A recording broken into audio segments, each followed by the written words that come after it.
سلام دوستان و هموطنان عزیز و گرامی قدرم، امیدوارم هر کجای هستین تنصیحت و سلامت باشید.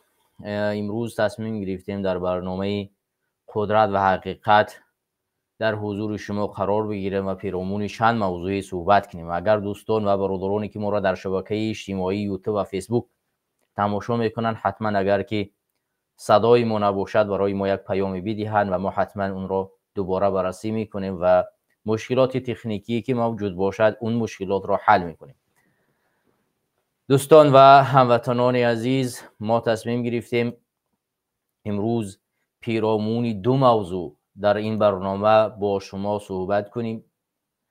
ما موضوع اول را سفری امام علی رحمانه به ولایت مختار کوهستان بدخشان قرار دادیم که یکی از موضوعهای مهمی داغ در تاجیکستان و در جهان است، چون در این اساس ما باید ببینیم که مطابق سیاست گرفته امروزه حکومت تاجیکستان در این منطقه نیازمندان و مشکلاتی که در بین مردم هست چی به میان آمده است. دوم، موجودیت ناراضی بعضی از ساکنان این منطقه را با مخالفت سیاسی که به حکومت دارند رجوع بکنیم و علاوه بر این اقتصاد و اجتماع این منطقه را نگاه کنیم که آیا به طرف رشد است و یا اینکه به طرف پایان می رود. موضوع دومی میام مسئله علامتگذاری مرز بین تاجیکستان و قرقیزستان است که در سرلوحه خبرهای تاجیکستان و قرقیزستان این هفته قرار گرفت. ما میخواهیم در این موضوع در این برنامه تاریخ حل بحث‌های مرزی بین دو کشور صحبت کنیم و اینچنین محل‌های بحث برانگیز و قدم‌های عملی حکومت را برای علامتگذاری این مرز، اینچنین تشنج‌ها و اختلاف‌ها بین مردم محلی و منطقه درگیری که در مرز وجود دارد، اینچنین تأثیر این مسئله بر رابطه دیپلماتی و ثبات منطقه. دوستان عزیز و هموطنان گرامی، من در قدم اول میخواهم موضوعی که مرز بین قرقیزستان و تاجیکستان است بررسی کنیم، زیرا این موضوع کوتاه‌تر خواهد بود و بعد برمیگردیم به موضوع مفصلی که موضوع بدخشان و اون ولایت خیلی بزرگ است که مردمش سالهاست در ظلم و شکنجه وجود دارند صحبت خواهیم کرد. هموطنان و همزبانان عزیز، من خواهم چند نکته را راجع به موضوعی که امروز گذاشتیم پیش از پیش به سمت شما برسانم، چون موضوعی که ما گذاشتیم میتواند به تمامی ساکنان تاجیکستان مربوط باشد، به تمام تاجیکان و منطقه حتی آسیای میانه، زیرا این مشکلات ها میتوانند به همه این مناطق تاثیر بگذارند و همه این ملت هایی که اینجا قرار دارند و زندگی میکنند در آسیای میانه با هم یک چیز داشته باشند. و بین دوستان گرامی و هموطنان عزیز، من به شما باز هم یادآور میشوم که در همین منطقه مرزی و مشکلات مرزی که وجود داشت بین تاجیکستان و قرقیزستان، در سال 2021 بار اول یک مناقشه بزرگ به میان آمد که دهها کشته و صدها زخمی داشت و بین این دو کشور یک مناقشه بزرگی بود. و اما در سال 2022 یک مناقشه خیلی بزرگ از جانب قرقیزستان رخ داد که به منطقه ما حمله شد و از این طرف به اون طرف حمله شد که زیاده از 100 کشته و صدها زخمی داشت. این مشکلات مرزی در ماه سپتامبر 2022 آغاز شد که به میان آمد که متاسفانه تمام این مشکلات های مرزی به میان آمد و مردم ما در امن، خصوصا مردم چارکو و واروخ،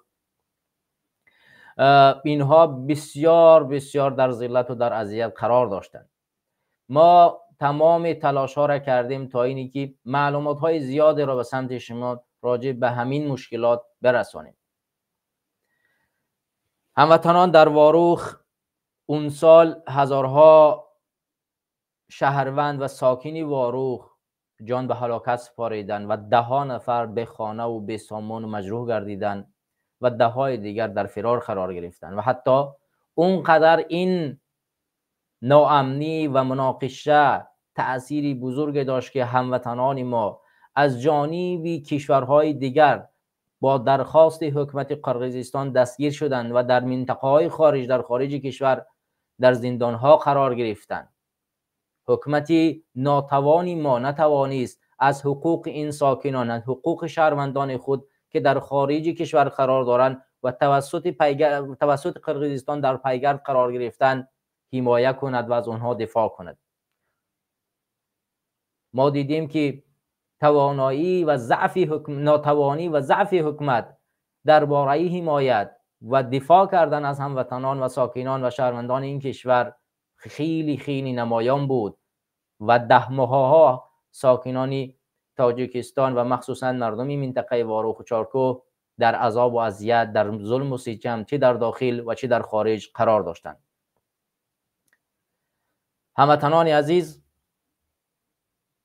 روز گذشته در رسانه‌های قرقیزستان اخبار نشر شد راجع به همین موضوع که رئیس امنیت ملی کشور قرقیزستان قمچیبک تاشایف در یک بیانیه‌ای به رسانه‌های قرقیزستان خبر داد که علامتگذاری در مرز خاتمه یافته است و به زودی ما آن را اعلان میکنیم و دیگر مشکلات مرزی به میان نیامد. اما سوال بزرگ از همه اینجا ای است که چرا حکومت قرقیزستان از روز اولی که دست به علامتگذاری خط زد، هر روز یا که هر هفته هر ماه بر رسانه‌ها میاد صحبت میکند، به مردم خود گزارش میدهد و میگوید که این منطقه مرزی این مشکلات را دارد و ما در کوتاه‌ترین فرصت این مشکلات مرزی را حل خواهیم کرد.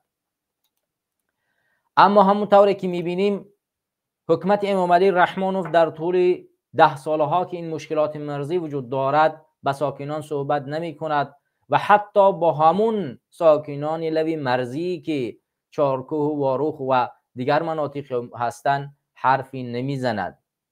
حالا ما تا امروز نمیتوانیم بگوییم که مشکلات اون ساکنان در چه حال است و اونها آیا با علامت گذاری که حکومت امروزه امامعلی رحمانوف دست زده است راضی هستند یا نیستند.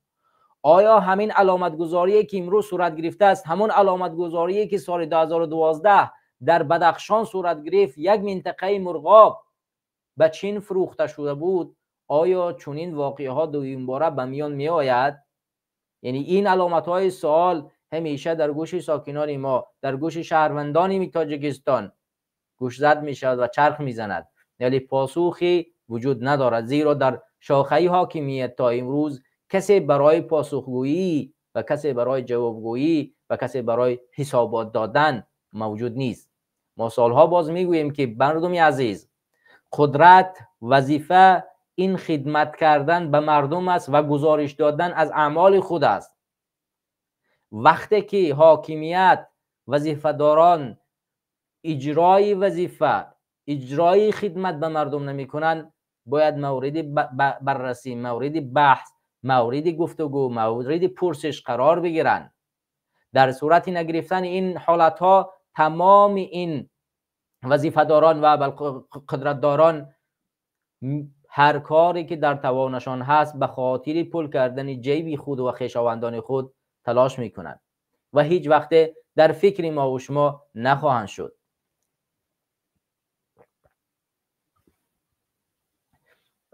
بیاید این اخبار را از رسانه رادیوی آزادی از سامانه آنها به سمت شما برسانیم و این را با هم بخوانیم و ببینیم که قمچیبک تاشایف در مورد علامتگذاری مرزی چی میگوید، زیرا ما میدانیم که از طرف تاجیکستان ما هیچ جواب و هیچ پاسخی را منتظر نخواهیم بود و نخواهیم گرفت.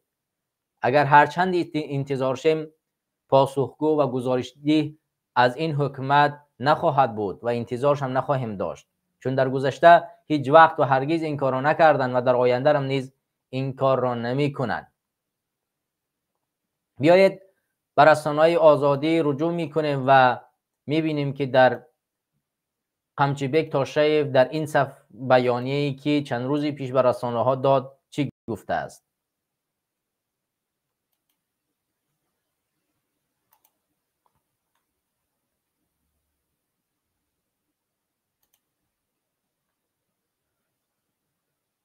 قمچیبک تاشیف رئیس کمیته دولت امنیتی ملی قرقیزستان گفته است تعیین و علامتگذاری مرز با تاجیکستان در مرحله انجامیابی است. این نکته تاشی روز 13 اکتبر ضمن همایشی در ولایت بادکن قرقیزستان بیان کرده است. این مقامدار بلندپایه قرقیز بدون آوردن جزئیات بیشتر تنها افزود اگر خدا نصیب کرده باشد وقتهای نزدیک ما در نهایت مسئله مرزی رو با همسایه حل میکنیم. دیگر این نامعینی نمیماند که زمین از کیست. همه چیز در چارچوب قانون حل می شود. این امکان می دهد که زمینمان را مثل گوهرک چشم حفظ کنیم. این هم دستاورد ماست، گفت تاشیف. دوستان این نقطه را خیلی توجه کنید. ببینید این نقطه برای هر یک تاجیکستان که امروز در قدرتش کسی است که پاسخگوی آن نیست خوب دقت کند و گوش کند. همه چیز در چارچوب قانون حل می شود. ببینید این امکان می دهد که زمین را مثل گوهرک چشم حفظ کنیم. این هم دستاورد ماست که میگوید تاشیف. آیا وزیر امنیت تاجیکستان سید مومن یتیم، وزیر امنیت تاجیکستان، رئیس امنیت ملی تاجیکستان سید مومن یتیموف، آیا در یگان برآمدش از زمین این مملکت چنین یاد کرده است که زمین ارزش ملی است، ارزش والای این منطقه است، ارزش والای مردم تاجیکستان و تاجیک است و باید برای حفظ آن جان داد، مال داد، پول داد، هر کاری که آن را حفظ کرد. مثل تاشیف گفته باشد که مثل گوهرک چشم آن را نگاه کرد، حفظ کرد. چون این نقطه ها از یک وزیر، از یک رئیس در تاجیکستان شنیده نمی شود. سبب معین مشخص است که هموطنان ما امروز با تملق‌کاری خود این وظیفه‌داران، این رئیسان و وزیران را چکار کرده است؟ با اون جای نشانده است که آنها دیگر چشمایشان روغن گرفتن، پیش را نمیبینند و در گوشهای خود پخته زدن که هیچ چیزی را نمیشنوند. همه گناه را نباید به گوش آن کسان داخت که در وظیفه نشستند، در قدرت نشستند. ملت را اینجا نیز باید گفت سببگار همه ظالم مظلوم است. اگر ما مظلومیت را نپذیریم هیچ وقت ظالم به میان نمی آید. ما فارسا یا اینکه پارسا همین تملق‌کاری، فلسفه شخص پرستی ما را تا اینجا آورده رسانده است که با تملق‌کاری خود، با تعریف و توصیف خود یک انسان را پادشاه و فلان و بیسمدان میسازیم و با این چکار میکنیم؟ با اون سجده میکنیم، با اون ایمان میاریم، عقیده میکنیم، فلان و بیسمدانش میدانیم. این باعث میگردد که این اشخاص فکر کنند که اینها والاتر از همه هستند و یگانه اشخاص و افراد هستند که این ملت آنها را جایگزین در خدا در روی زمین گرفته است. این را نباید به دوش کسی گذاشت. دوش این ملت است، دوش این سرزمین و مردم این سرزمین است. بیایید دوام خبر را میخوانیم. این مقامدار بلندپایه قرقیز اینجا را خوانیم. نمایندگان تاجیکستان و قرقیزستان تقریبا هر ماه واخورده علامتگذاری مرز را بحث میکنند، اما نتایج‌های این مذاکرات از چشم جامعه پوشیده میماند و دو طرف هیچ شرح نمیدهند.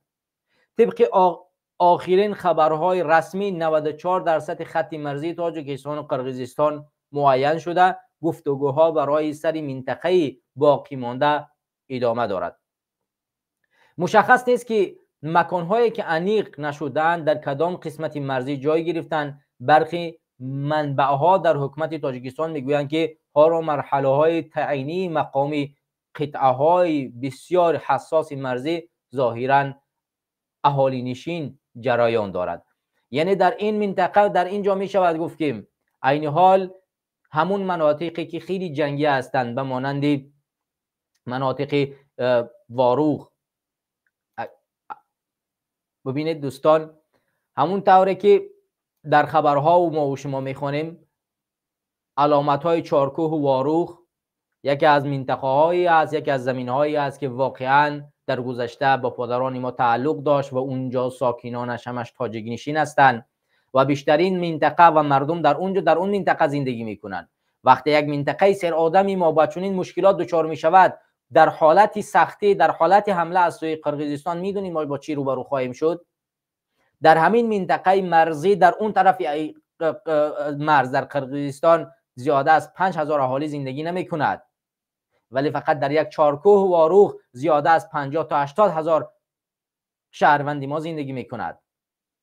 شما یک بار تصور کنید که در حالت جنگ دو طرف چقدر ما اذیت میکشیم که زن و کودک و اون منطقه را که کسانی که مجروح هستند آنها را از اون منطقه بیرون کنیم. برای این ما باید برای هر یک حل نقطه مسئله مهم اهمیت دهیم که اون منطقه در گذشته به ما تعلق داشت. قرقیزها همون طوری که رئیس جمهوری قبلیشان ذکر کرد که آنها از انیسه از اون طرف به اینجا آمدن 150 سال پیش. این منطقه مال ما بود و مال ما باقی خواهد ماند. اگر ما اهمیت ندهیم، اگر ما حکومت را مجبور نکنیم، میبینیم که همون طوری که در مرغاب زمین را فروختند، در اینجا هم زمین را میفروشند.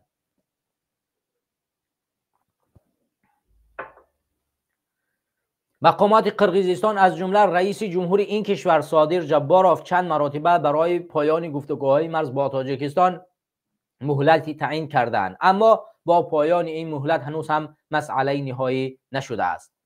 نمونه مانند خط سرحد بین دو کشور همسایه سالهای 2021 و 2022 سبب مناقشه خونینی شد و جانب تاجیکستان هم از طرف قرقیزستان 10 نفر کشته و مجروح شدند. سرحدهای قرقیزستان با روی شهروندان تاجیکستان بسته و باقی میماند و مردم دو طرف برعکس سالهای پیش دیگر تجارت و روابط ندارند. دوستان، اینجا شما یک مسئله رو خیلی خوب دقت دهید. خیلی خوب دقت دهید. ما وقتی که در مسئله مرزی صحبت میکنیم باید اهمیت بدهیم که ما با قرقیزستان کشور همسایه ما چه رابطه داریم و رابطه های ما در صورت بچیدنی مسئله های ارتباطی چی می شود. ما دیدیم که در گذشته وقتی که قرقیزها آمدن در زمین ما پرچمشون رو زدن، بار اول از طرف تاجیکستان واکنش جدی نشان داده نشد، فقط به یک بیانیه آن را محدود ساختند، به یک بیانیه که پرچم آنها در سرزمین ما زده نشود و این را انکار کردند. باید در قدم اول اون مناقشه، اون پرچم زنی در سرزمین ما برای قرقیزها درس عبرت داده میشد که چنین عملها دیگر انجام داده نمیشد. اما ما دیدیم که تاجیکستان و حکومت تاجیکستان وقتی که این را نادیده گرفت و مناقشه ها پی در پی آمدن گرفت و حتی اون آبی که از چارکو و واروغ میگذرد، اون آب عین حال به اسم قرقیزها در کوتاه‌ترین فرصت ثبت خواهد شد و مردم اون منطقه با مشکلات آبی روبرو خواهند شد.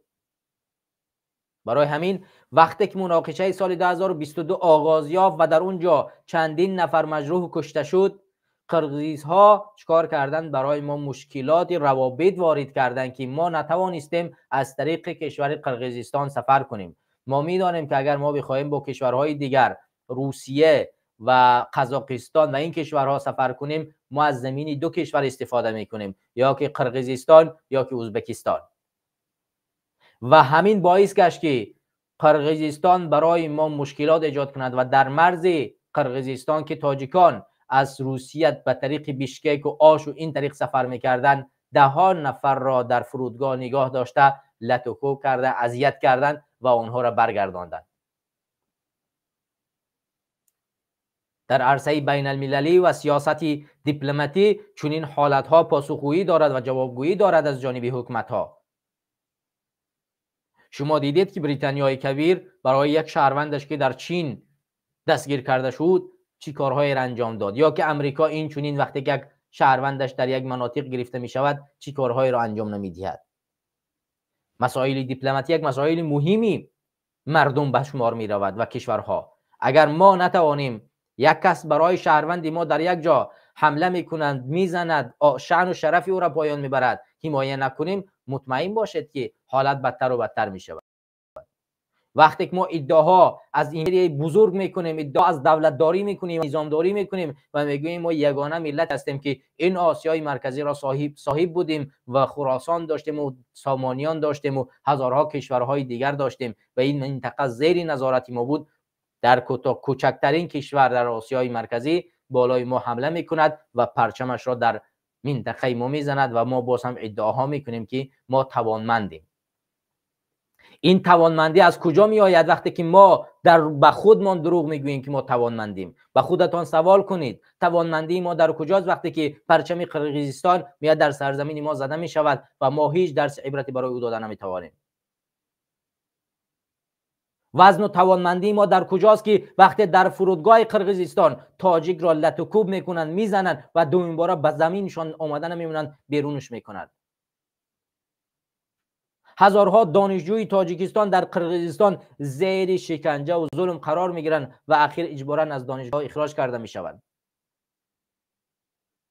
یک جوابی دیپلماتی داده نمیشود. توانایی ما در کجاست؟ بزرگی ملت ما در کجاست؟ صاحبیت این منطقه در کجاست؟ بیایید لاف نزنیم، بیایید دروغ نگوییم.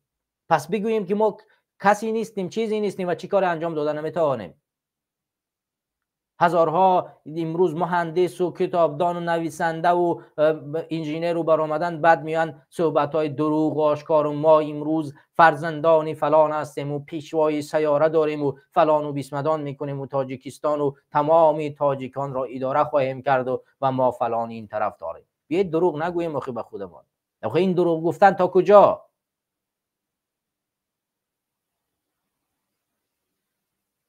هر روز یک مشکلات بالای شهروندان ما در قرقیزستان رخ می‌دهد. به علاوه همه همین قرقیزها پاسخگوی شهروندان خود هستند. مقامداران اونها هر روز پاسخ میدهند به شهروندان خود که در این حالت مرزی چه اتفاق افتاد، در اون جای مرزی چه اتفاق افتاد و بازم نام خدا میگیرند که خدا خواهد و نزدیکی این مشکلات را ما حل میکنیم و سرزمین خود را مثل گوهرک چشم نگاه میداریم. ولی مقامدار تاجیک چی؟ آیا سید مومین یتیموف مگر از تاجیکستان است که دفاع نمی کند؟ یا که اون قرقیزستانی است و باید از علامت گذاری قرقیزستان دفاع کند؟ یا که زبانی گویش برای گزارش ندارد؟ حد امکان بگوید که در مرز چی میگذرد؟ چرا از مردمی واروخ و چارکو اصلا سوال کرده نمی شود؟ آیا یگان نفر از مردمی واروخ در این مشکلات، در این علامت گذاری آمده بود، در اوج اشتراک کرده بود؟ آخه اون از بزرگان اون منطقه، آنها که صاحب اون سرزمینن، آنها میدانند که این مرز از کجا تا کجاست. آنها 100 ساله ها و پدران آنها در اون منطقه زندگی کردند. همون طوره که مردمی ولایت مختار کوهستان بدخشان وقتی که زمین فروخته شد آشکار کردن، گفتن این مناطق، حالا ویدیو هست، نوار هست، اگر که لازم شد برای شما میگذارم، وقتی علامت گذاری در ولایت مختار کوهستان بدخشان رخ داد، مردم این منطقه جسور، توانمند، آنها از زمین خود دفاع کردند. حد اگر که کشتن هم رحمانوف اونها را به شهادت رسوند، قتلشون کرد، بازم بزرگانه، جسورانه، توانمندانه گفتن که این سرزمین ما بود و فروختنش. ما این سرزمین، این مناطق را بعد یک از نفرها رفت این مناطق همش از ما بود، ما اینجا چراگاه داشتیم، می اومدیم می رفتیم، یگان مرزبان قرقیز اینجا نبود. به جهانیان و به تاجیکستان اونها را آشکار کردن. ولی امروز در چارکو و واروخ چی میگذرد؟ چرا مردم از این مشکلات ها به رسانه ها و دیگر جا نمی رسانند؟ زیرا حکومت آنها را ترسانده است و آنها هم ترس را قبول کردن و از جان خود میترسن، پروای سرزمین خود ندارن. حالا به ما اخبار رسید که یا عده از بهویتاش با چیکار کردن؟ درخواست شهروندی قرقیزستان کردن. شما خود توجه کنید. شما به خاطر آنه که امروز مسائل اقتصادی، امنیتی در قرقیزستان بهتر از آزادی بیان، مسئله دموکراتی کمی پیشرفت میکند، اینجا آنها شهروندان تاجیکستان درخواست میکنن تا اینه که یک مفاد از اونجا ببرن و از شهروندی تاجیکستان دست میکشن. این مسئله آینده اگر همین طور دوام کند بدتر و بدتر میشود. مردم ما میروند زیر پرچم قرقیزستان. دیگر نیاز نیست که قرقیزها بیان پرچمشان را در سرزمین ما بزنند. همین 4 تاجیک بی‌هویت وطن فروخته خودشان میان پرچم قرقیزستان در سرزمین خود ما میزنند. همون طوری که وقتی که جنگ در افغانستان شروع شد، از همون طرف همون تاجیکای خودمون به سر تاجیکای خودمون را حمله کردند و در پنجشیر تاجیکا را کشتند. در همین سرزمین ها هم این کاری که شد تکرار شونده است.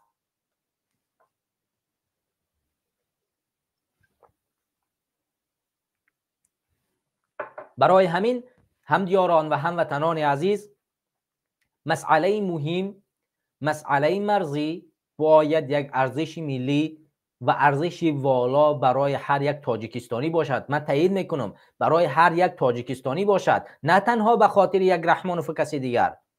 اگر امروز از سرزمین یک ارزش والا و مقدس برای هر یک کسی ما نباشد، پس بیا ادعاهای وطنداری نکنیم، بیا دست بکشیم از وطنداری. هزارها فرزند این سرزمین به خاطر همین منطقه‌ای که امروز در لبی مرز قرقیز میآید پرچمش را میزند جان دادند.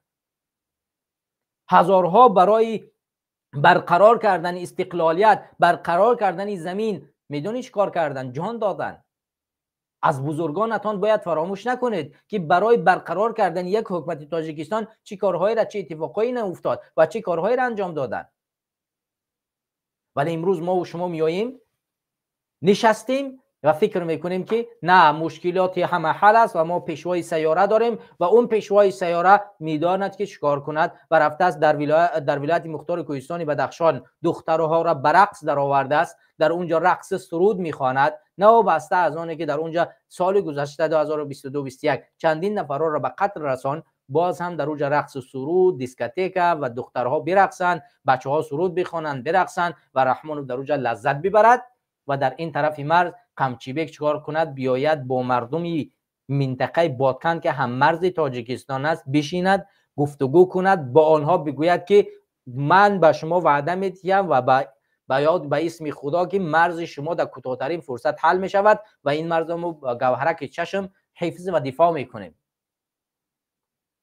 بازم تاکید میکنم که 5000 اهالی داره بادکن، یا که زیاد داشته باشه لبی مرزش، این 6000 اهالی دارد. ولی در همون چارکو و واروخ اون منطقه از تاجیکستان زیاده از 80,000 شهروند زندگی میکنند، ساکن دارد. پس مشکلات سخت‌تر طرف ماست. باید ما بیشتر از همه کوشش کنیم که حمله طرف ما انجام داده نشود، زیرا زخم در آنها زده نمی شود، زخم در ما زده می شود. چون آنها 5000 یا 6000 نفر را در یک روز می توانند از یک منطقه به یک منطقه دیگه بکشانند، همون طوری که در گذشته کردند. ولی مردم ما در زیر ظلم و اذیت قرار گرفتن. حتی یک یاری تعجیلی برای کشیدن همون زخمیان زیر حمله قرار گرفت و در داخلش چند نفر به هلاکت رسید. یاری تعجیلی. حتی ببینید به یاری تعجیلی به زخمی ما اینها رحم نکردند. درست است که ما مسلمانیم و مسلمان برادر یکدیگر است، اما وقتی که به زخمی ما حمله میکند، به یاری تعجیلی حمله میکند که از طریق واروخ به خوجند سفر میگذرد، اون را حمله میکنند و در داخل اون چند کس به شهادت میرسد، این معنای بزرگی را دارد برادران. برای همین همدیاران عزیز این نقطه را خیلی توجه کنید و خیلی مهم است برای ما و آینده کشور ما، وگرنه ما همین طریق میریم و هیچ دیدی برای ما در آینده نخواهد بود. منم اینجا یک مقاله را خودم نوشتم، بخوام این مقاله را به سمت شما برسانم و بعدا هم در همین رسانه جوانان تاجیکستانی اون را نشر میکنم. بعدا برمیگردیم به موضوع دومی ما تا چند نقطه که من در اینجا نوشتم برای همه هموطنان ما چیزی مهمی باشه و درسی باشد. خب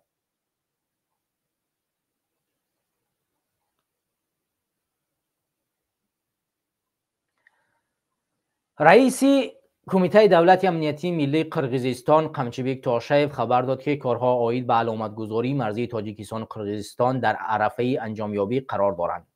به گفته او به نزدیکی مسئله سرحدی حل خواهد شد و هیچ نوع معینی در برابر حدودها باقی نخواهد ماند. این دستاوردها را او همچون راه حفظ قانون و دفاع از زمینهای قرقیزستان ارزیابی کرد. ببینید اینجا را خوب دقت کنید. این دستاوردها این چیزهایی که اینها به دستاورد میشمارند، دقیق است که وقتی که یک منطقه را از خود میکنی، سرزمین یک کشور دیگر رو میگیری برای دستاورد هست. آیا حکومت رحمانوف اگر در اینجا پیروز میشد، شما میدانید چقدر از اینجا شخصیت سازی میکردن از خود رحمانوف که ما توانستیم در اینجا فلان کارو بسمدان کنیم. برای آبرو را حفظ کردن اینها چه کارایی نمیکردن تا از رحمانوف کی بسازن؟ یک شخص والا مقام بسازن. ببینید اطلاع در برای جریان علامتگذاری مرزی اساساً از جانب رسانه‌های قرقیزستان و مقامات این کشور پخش می شود. حکومت تاجیکستان کمتر اطلاع میدهد یا شرح رسمی پیشنهاد نمی کند. این می تواند به حساسیت مسئله مرزی خصوصاً در منطقه بحثی مثل واروق و چارکوه وابسته باشد که مشکلات سیاسی و اجتماعی دارند. احتمال حکومت تاجیکستان با هدف پیشگیری ناآرامی‌ها داخلی از انتشار وسیله اطلاعاتی خودداری میکند و یا اینه که مثل گذشته در مرزی را که در بدخشان به چین فرو این کارا میکنند. در رسانه‌های تاجیکستان کم درباره فکری مردم محلها بحثی مثل واروق و چارکوه سخن میرود. در گذشته آنها ناراضگی خود را با سبب تقسیم ناعادلانه حدودهای همین منطقه اظهار کرده بودند. ببینید اینجا را خوب دقت بدید که در گذشته همین مردم منطقه واقعا نوارها وجود دارد که حدودهای مناطق تاجیکستان به قرقیزستان داده شده بود که آنها از این ناراضی بودند و همین انقلاب کردن یا اینکه منطقه تاجیکستان همین واروق را در اون طرف گذاشتن قرقیزستان، این یک تقریبا حدود 10 سال پیش پیدا شد. تا این زمان این وجود نداشت یا 12 سال پیش.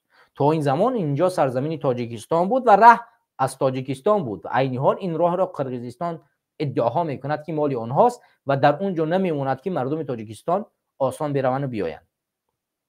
اگر علامت گذاری بدون مشورت به آنها صورت گیرد، احتمال اعتراضها زیاد می شود، زیرا ساکنان محلی می توانند خود را صرف نظر شده احساس کنند. در گذشته حکومت تاجیکستان برای علامت گذاری مرز با چین با موافقه رسیده بود که آن را برخی همچون فروش زمین به چین ارزیابی کردند.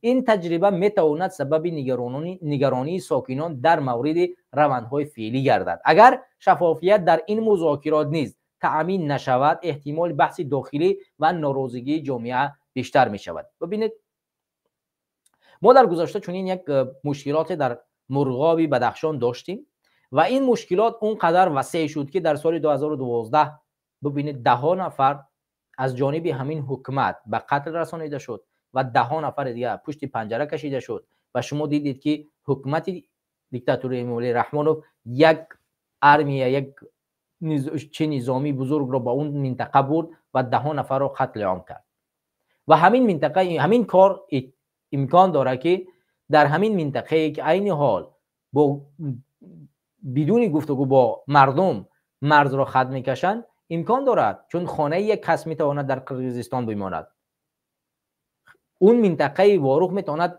انقلاب شود که مردم این منطقه رفتن و آمدنشون مشکل پیدا می شود. در نتیجه ضرور است که حکومت دیکتاتوری مولی رحمانوف شفافیت را تأمین کند و با مردم محلی مشورت‌های کافی انجام دهد تا نگرانی‌های وابسته به تقسیم ناعادلانه زمین برطرف کرده شود.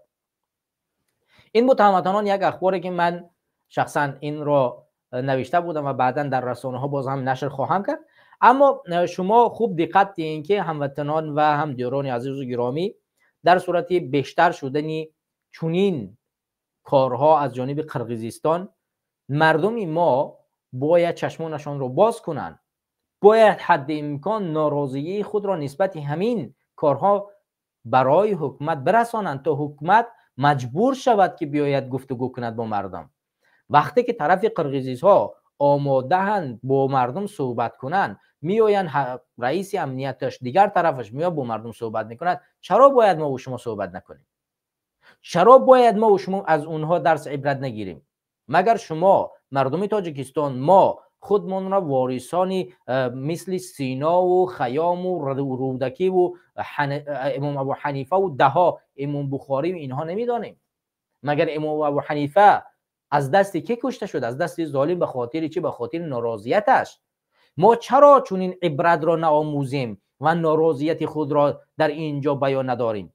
بیان نکردن این ناراضیت باعث میگردد که ما از جمله مظلومان قرار بگیریم که همون طوری که پروردگار گفته است ظالم و مظلوم بخشیده نمیشوند. ظالم به خاطر ظلم کردن و مظلوم به خاطر پذیرفتنش. و اگر ما این ظلم را بپذیریم مشکل در ماست. فردا برای پذیرفتن این مظلومیت جوابگو خواهیم بود نزد پروردگار.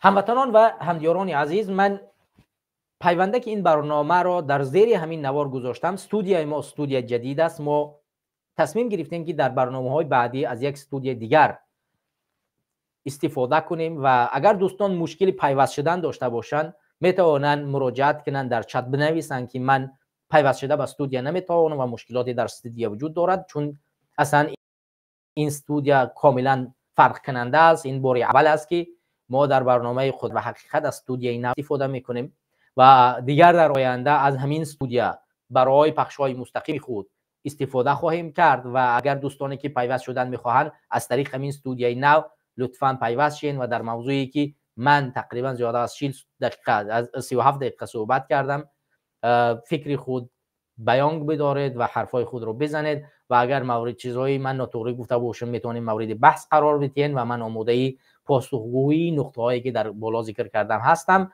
و این طور بحث را ادامه میدیم. من تلاش کردم که کارشناسان را، چون این برنامه‌ای را که من ساختم قدرت و حقیقت باید با کارشناسانی مسائل اقتصادی و سیاسی و دیگرها انجام داده شود، ولی متاسفانه با تلاش ها و کوشش های زیاد نتوانستیم یگان مهمانی دقیق در برنامه دعوت کنیم. ولی به هر حال من کوشش میکنم که در برنامه های بعدی مهمان ها رو در این موضوع ها دعوت کنم به شکلی تا اینکه بتوانیم یک برنامه مشترک با مهمان ها داشته باشیم که تا این شما از مسائل علمی از جانب کارشناسان با خبر باشید. ولی در مسئله اونی که من خودم توانستم این مسائل را بررسی کنم و همطوری که شما میدونید در مسئله واروخ و چارکوه من سال 2021 و 22 زیاده از 10 تا 20 پخش‌های مستقیم داشتم. شما در کانال حرکت سیاسی گروه 24 که به اسم گروه 24 یا که گروه 24 در یوتیوب نوشته شده است با زبان سریلیکی، شما میتوانید از اونجا داخل شید و برنامه‌های من راجع به همین مسئله را ببینید که من زیاده از 10 ساعت ها در این موضوع شیشتم صحبت کردم و از مردم و موقع مردم تاجیکستان دفاع کردم و این برنامه را شما میتوانید مطالعه کنید و در اونجا میبینید که من بیشتر با جرایان گزارش این مناقشه با خبر هستم و همچون یک انسانی کارشناس در همین مسئله های مشکلات مرزی و مناقشه بین قرقیزستان و تاجیکستان صحبت کنم. و این چنین در مسئله بدخشان نیز من نوارهای زیاد داشتم، مخصوصا در سال 2021 بود بعد از این مشکلاتی که به میان آمد. من 22 بود اگرش من زیاده از 10 تا 15 تا نوار داشتم که کمی کم از 8 تا 10 ساعت یک برنامه‌اش است و شما باز هم میتوانید این برنامه‌های ما را در این مسئله بدرای تماشا کنید و موضوعهای گوناگونی را صحبت کردیم، کارشناسا را دعوت کردیم. یعنی میتوانم گفت که در این مسئله بدخشان نیز من معلومات‌های بیشتری دارم و از جریان مشکلات‌های مرزی که به چین فروخته شد بعداً از مناقشه‌ای که در اونجا رخ داد سال 2012 و علاوه این مناقشه‌ای که سال 2021 و 2022 با رخ داد و این مناقشه‌ها را هم را من بررسی کردم و تا امروز در جریان این مناقشه‌ها باز هم معلومات‌ها را پیدا می‌کنم و بررسی می‌کنم تا اینکه بتوانم به شما یک معلومات کافی بدهم. و اگر دوستان بتوانند پیوست شوند. استودیا جدید است و از این طریق ما باز هم یک بار دیگر میبینیم که آیا مشکلات پیش نمیآید تا بتوانیم برادران را پیوست کنیم و استودیا چطور کار میکند و بهتر و خوبتر میشود که بازم برادران بتوانند پیوست شوند.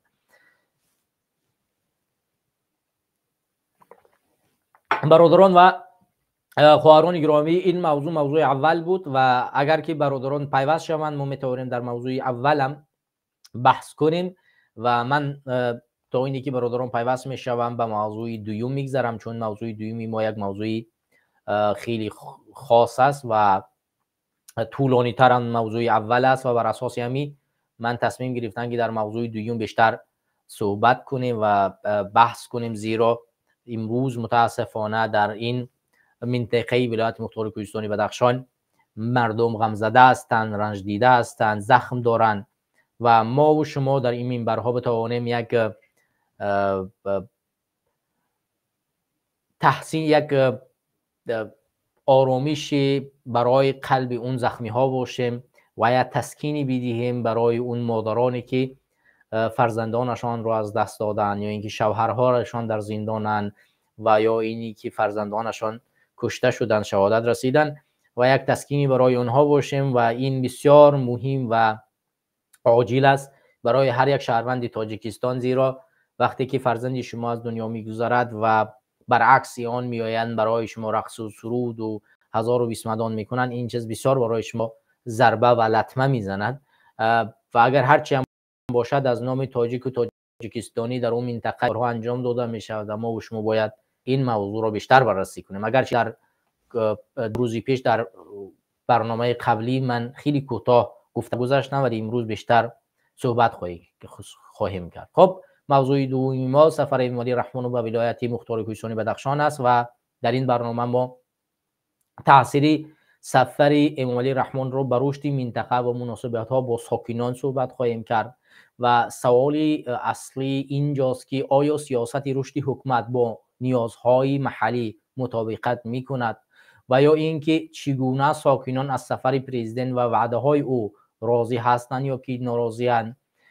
سیوم برمیگردیم به مسئله تدبیر اقتصادی و اجتماعی که برای برطرف کردن مشکلات و ناآرامی های این منطقه اندیشه شده می شود. ما در دایره همین موضوع صحبت میکنیم دوستان گرامی.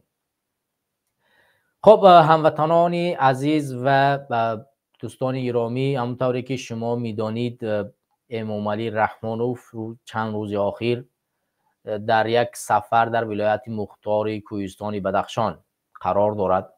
این سفر وابسته به 35 سالگی استقلالیت کشور جمهوری تاجیکستان وابسته دارد و امامعلی رحمانوف هم سفرهایش را وابسته به همین موضوع اسمگذاری کرده است و در روند همین ما دیدیم که دفتر رئیس حزب خلقی دموکراتی در اونجا بنیاد کرده شد و علاوه بر این چندین مکاتب دیگر به سپارش داده شد و باز هم رحمانوف یک نیروگاه برقی در اونجا دستور داد که تهیه کرده شود. بیایید دوستان و هموطنان عزیز این نقطه را در نظر بگیریم. اولا من میخواهم به سوال اول به مشکلات آخری که در سال 2022 ماه سپتامبر رخ داد رجوع کنیم. نتیجه خشونت و میزان خونریزی بلندی را که این کشتار به میان آورد، زیاده از 100 نفر که برخی از آنها شهروندان عادی بودند در نتیجه این نزاع متاسفانه جان باختند یا که زخمی زیادی در میان گذاشت. این مشکلات جامعه تاجیکستان و بین المللی را واقعا وادار به آن کرد که از سیاست‌های حکومتی امروزی دیکتاتوری امامعلی رحمانوف ناراضی باشد. مشکلات دیگری که اینجا به میان آمد مرز نه تنها مسئله عهده‌داری به میان آورد، بلکه مسئله مهمی مرزی در ولایت مختار کوهستانی بدخشان بود که مردم را بسیار بسیار غضبین کرد، چون در گذشته در سال 2012 مردم در زیر ظلمی حکومت امامعلی رحمان و مردم ولایت مختار کوهستان بدخشان قرار گرفتند و اینها به میدان برآمدند، تظاهرات کردند و حکومت برای آنها وعده داد، دروغ و بهتان زد و چندین نفرایی که در اونجا فعال بودن به قتل رسان و زندان کرد و دیگران را وعده داد که من برای شما این طور میکنم فلان میکنم، ولی به وعده های خود عمل نکرد و سال 2022 دیدید که بار دیگر به این منطقه حمله کرد و ده ها نفر را زخمی و صدها هزار نفر را صدها نفر دیگر را زندان و چند نفر دیگر را به شهادت رسید. حالا هموطنان عزیز، ما میبینیم که حکومت امامعلی رحمانوف تلاش دارد تا اینی که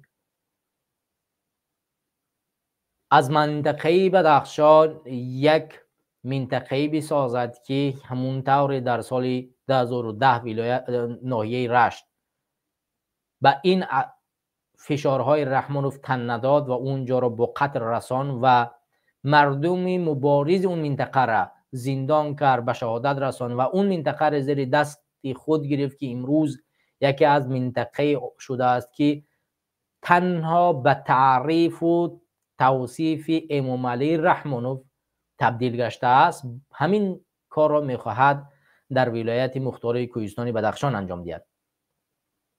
ببینید هموطنان و همدیاران گرامی، ما دیدیم که جامعه شهروندی در ولایت مختار کوهستان بدخشان از جمله روزنامه‌نگاران، فعالان مدنی، سیاسیون، لیدران مردمی از جانب همین حاکمیت ظالم یا کشته شدند یا پشت پنجره برده شدند یا آنها فرار داده شدند از کشور. ما در جریان همون خونریزی سال 2012 با خبر هستیم که ده ها نفر که از ولایت مختار کوهستان بدخشان که آدم‌های عادی بودند به تاجیکستان سفر کردند، در فرودگاه دوشنبه آنها دستگیر کرده شدند و اجازه دادن نشدند که به ولایت مختار کوهستان بدخشان به نزد والدینشون بروند. علاوه بر این ده ها نفر که به مانند رئیس جوانان ولایت مختار کوهستان بدخشان در روسیه و دیگر یکی از لیدران مردمی علاءالدین و ده های دیگر در ولایت در حدود فدراسیون روسیه غیر قانونی دستگیر کرده شد. تعداد اشخاصی که شهروندی روسیه داشتن آنها شهروندیشو باطل کرده شد و به تاجیکستان برای غیر قانونی دزدیده آورده شدند.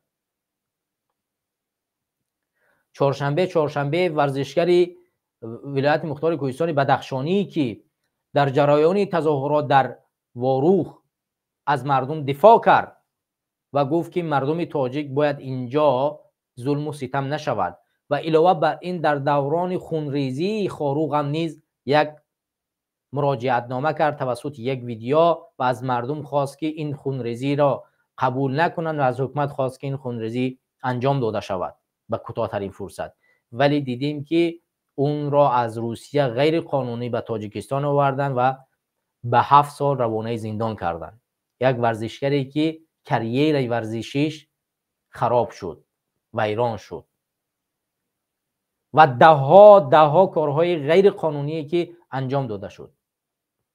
شما یادتان هست یکی از نامزدهای پرزیدنتی تاجیکستان که از ولایت مختار کوهستان بدخشان بود، جوان بود، تولدش 89، اون زمان 30 ساله، میخواست مراقبت کند در مقابل امامعلی رحمانوف، ولی او را بعد از آنی که مناقشه صورت گرفت اون ادوکات یا اینکه وکیل خواست یک میانروی باشد بین حکومت تاجیکستان و امامعلی رحمانوف. اگر شما یادتان باشد آنها به نام کمیسیه 43 یا 44 اگر اشتباه نکنم معروف بودند و میخواستند یک میانروی باشند بین مردم تظاهرات کن و حکومت دیکتاتوری امامعلی رحمانوف و همه اون اشخاص متاسفانه زندان کرده شدند.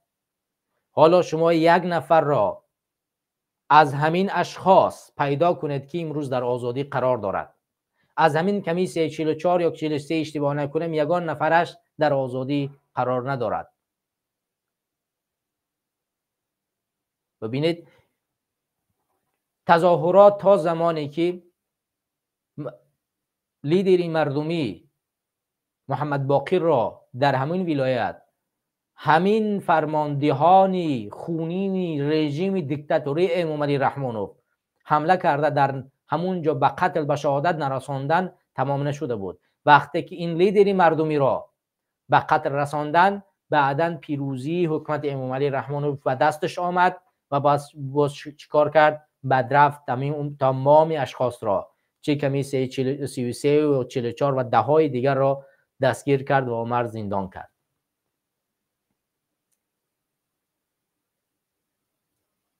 سبب همه این هماهنگ نبودن و همزیچ نبودن، اتحاد نبودن مردم تاجیکستان را نشان می‌دهد. فکر نکنید که امروز در ولایت مختار کوهستان بدخشان این مشکلات ها به میان میآید، فردا در سوخت، در رشت، در دیگر جا نمیآید.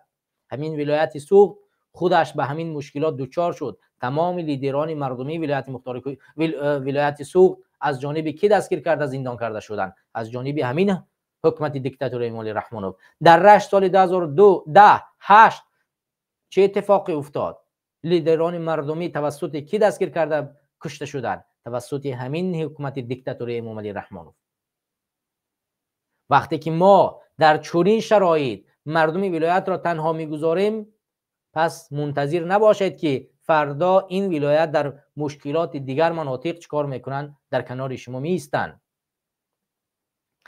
من یادم نمی رود و علم منم همین جاست که وقتی که در واروخ مشکلات مرزی به میان آمد، قرغیزها به ما حمله کردن، همین کسی که امام علی رحمانوف و طرفدارانش او را در واروخ گلبدین زیابکوف را به شهادت رساندن که از حق یک دختر دفاع کرده بود، همین گلبدین زیابکوف با دیگر اشخاص اومدن در ولایت مختار کوهستان بدخشان در نزد حکومت تجمع کردن، گفتن ما آماده ایم بریم از تاجیکستان دفاع کنیم، برای ما سلاح بتید و ما را در مرز باز کنید، ما در کوتاه‌ترین فرصت قرغیزها را از اینجا بیرون میکنیم. نوارش تا حال هم در اینترنت هست، شما میتوانید برید ببینید. این اتحادی و سرجمعی همون ملت، همون منطقه را برای کل تاجیکستان نشان میداد. ولی وقتی که همین گلبدین زیابکوف از جانب همین حاکمیت به قتل رسانیده شد، کدام مناطق تاجیکستان یک نفرش به یک میدان خیز تظاهرات کرد که همین فرزند بود که دیروز از حقوق مرز تاجیکستان، از ارزش ملی تاجیکستان دفاع کرد و آماده بود برای ارزش ملی رفته در مرز جان بدهد، بجنگد تا اینی که مرز تاجیکستان حفظ کرده شود. اگر شما بخواهید نوارش رو من برای شما میگذارم، مشکل ندارد، من عین حال این نوار را پیدا میکنم. ولی انسان باید وجدان داشته باشد، ناموس داشته باشد، وطن شناس باشد، شخص شناس باشد که بداند که این سرزمین با کیها زنده است، این سرزمین را کیها میتوانند حفاظت کنند، کیها میتوانند محافظت کنند. هر کسی وطندار شده نمیتواند، هر کسی نمیتواند در مرز بیاید مرز ما را دفاع کند. با دروغ و بهتان نمیتوانیم ما پیش بریم. چرا با دروغ گفتن ما فقط میتونیم که یکدیگر را فریب بدهیم پیش بریم؟ این طور که نمیشود. بیایید وطن را با عمل دفاع کنیم، با عمل حفاظت کنیم. چرا چهارشنبه با همه اون قدر کمبودی‌هایی که داشت از مرز واروخ دفاع کرد، در خاروخ چه گذشت اونجا دفاع کرد، امروز در زندان است، باز یک عده به شخصیت ها، به هویت ها تا حال دارن او را تنقید میکنن، در حالی که همین انسان اشتباهش را پذیرفت و گفت که من اینجا اشتباه کردم. اشتباهش که برای ملت تاجیک زده بود، گفت من اشتباه کردم، ولی جسورانه از سرزمین ما دفاع کرد، گفت که واروخ ارزش ملی است و میهن ماست و ما آماده ایم بریم در اونجا دفاع کنیم. تا حال ویدیویش در نوارش در اینترنت هست. گلبدین زیابکوف هم ورزشگر بود، او را این کار انجام داد، ولی چیکار کرد؟ یکیش به شهادت رسید، کشته شد، دیگرش پشت پنجره برده شد. این فرزندان، مادران این بچه ها امیدی کریر سیاسی فرزندان خود را داشتند که فردا پرچمبردار این کشور، پرچمبردار این خانواده خواهند بود. امید داشتند که نام تاجیکستان در عرصه بین المللی برداشته می شود از جانب این ورزشگران، ولی حاکمیت این کار را نکرد. گلبدین زیابکوف از حق یک دختر دفاع کرد، دختری که یک پلیس کثافت آمد طلب کرد که بیا با من هم خوابه شد. از ناموس خواهر دفاع کرد که او را به قتل رساندن. گفتن تو حق نداری از ناموس یک خواهر رو دفاع کنی و او را به خط رساندن. بدان که فردا اگر خاموشی را اختیار کنی در خانه تو میآیند و میآیند این همین طور خانومی تو را، خواهری تو را، زنی تو را، هم دهاتی تو را، هم شهری تو را، هم وطنی تو را، هم دینی تو را میآیند دستگیر میکنند، میبرن یک جا تجاوزش میکنن، طلبش میکنن که بیا ما هم خوابشه. وقتی میروی دفاع میکنی چیکار میکنن؟ میکشند، به شهادت میرسونند، یک انسان از پشتت حرف نمیزند. چون ما همبستگی بسیج یک دیگر را در اینجا نشان ندادیم. اگر شما تصور کنید که تاجیکستان 10 میلیون اهالی دارد، اگر 1 میلیون نفر همین تلفن را میگرفت، همین تلفن را اگر 10 میلیون نفر میگفت که السلام علیکم و رحمت الله و برکاته، من شهروند تاجیکستان و از این کاری که در بدخشان انجام داده می شود راضی نیستم، از حکومت طلب میکنم که این کار انجام داده نشود، 1 میلیون نوار در یوتیوب پیدا میشد. 1 میلیون 100,000. آیا حکومت تاجیکستان 100,000 نفر را زندان میکرد؟ 100,000 نفر را ظلم میکرد، میکشت؟ بیا بهانه نکنیم، بیا به یکدیگر دروغ نگوییم.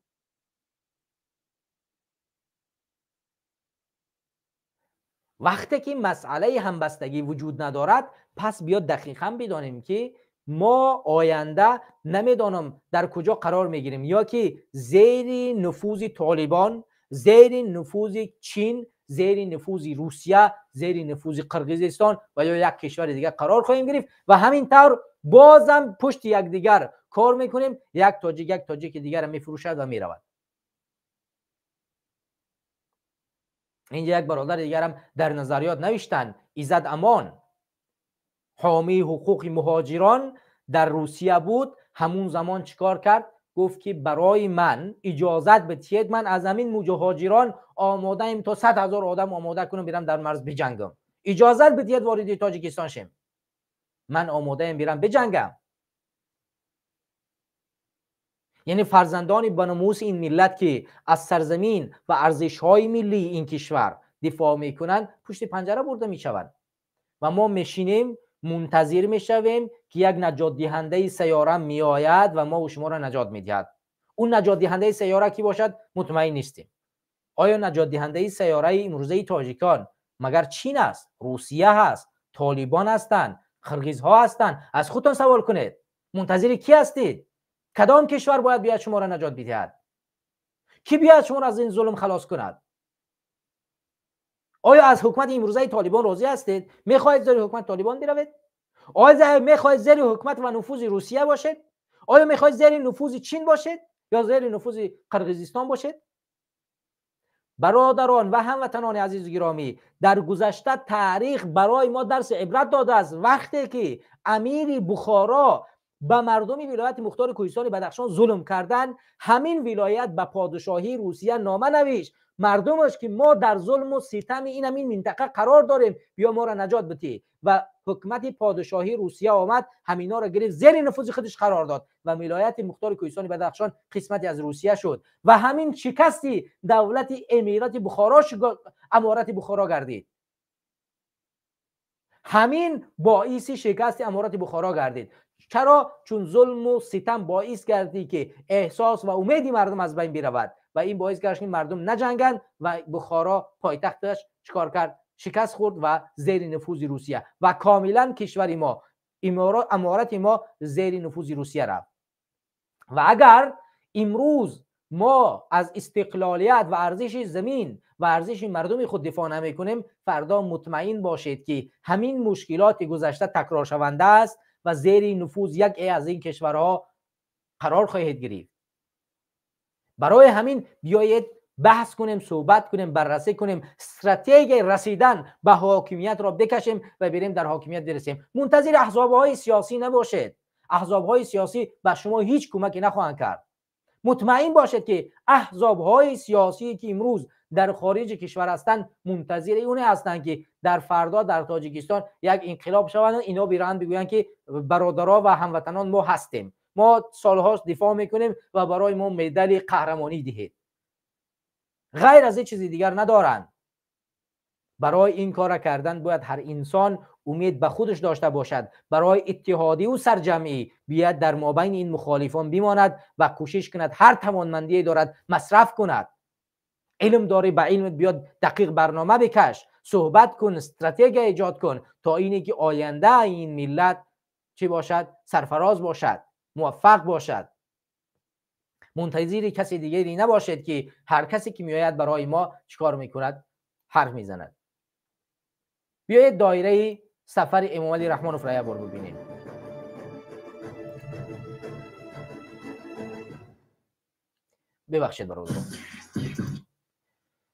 ببخشید برادران قند، من اینجا یک چیز برای شما برسانم و ما اینجا یک چیز برای شما برسانم. اگر دوستان هموطنان عزیز صدای من مشکل داشته باشد، شما یک بار برای من در یوتیوب در کامنتار یا بنویسین که چهره شما مشکل دارد، این تصویری شما مشکل دارد، موج دارد، و یا اینکه صدای من کمی دیرتر می رود، پستر می رود، یا اینکه یگون لغزش دارد. زیرا در بخش مستقیم گذشته همونطوری که من بعداً تماشا کردم دوباره، متاسفانه مشکلاتی موج در صفت برنامه وجود داشت و این مشکلات نه تنها یک بار و دو بار، و علاوه بر این در آواز، در صدا نیز خیلی مشکلات زیادی وجود داشت. به همین خاطر از همه برادران خواهش میکنم که بیشتر بنویسین تا ببینیم که مشکلات برنامه به میان نباشد. و علاوه بر این برادران و هموطنان عزیز، ما در کانال جوانان تاجیکستان بخش‌های مستقیم را جدیداً شروع کردیم و از همه شما برادران و خواهران خواهش میکنیم که برنامه‌های ما را دستگیری کنید، لایک و کامنتار یا پدیدی سر فراموش نکنید، و انشالله که در برنامه‌های بعدی ما کوشش میکنیم که باز هم منبرهای خود را وسیع‌تر کنیم و انشالله که ما شما با کمک یکدیگر و با دستگیری یکدیگر میتوانیم به همون قوله‌ها و همون هدف‌هایی که داریم به اونها برسیم. و اگر یکدیگر رو دستگیری نکنیم هیچ کاری رو انجام دادن نمیتونیم. بیایید یک اخبار رو از سفر امام علی رحمان به ولایت مختار کوهستانی بدخشان برای شما قرائت کنیم از سامانه رسمی دولتی، و بیایید ببینیم که دروغ‌های زیادی از این سامانه نشر کرده می شود. من تحلیل نمی کنم، فقط این خبر رو می خوانم از زبان خودی حکومت. ببینید که حکومت چی تصویری میگذاره برای شما در روند سفر خونخوار امام علی رحمان به ولایت مختار کوهستانی بدخشان. و این خبر رو شما همچون یک همونطوری که از تلویزیون تاجیکستان گویا تماشا میکنید و شما ببینید که رحمانوف در سفرهایش چگونه از خود در اون منطقه چهره نشان میدهد، گویا چه کارها را انجام داده است و چه کارها را میکند. و علاوه بر این چندین عکس های دیگر این هم هست که در روند برنامه اون عکس را برادر میگه. یک برادر نوشته است که به استودیو داخل شده نمیشد. برادر یک دقیقه من همین استودیو را یک بار نگاه کنم.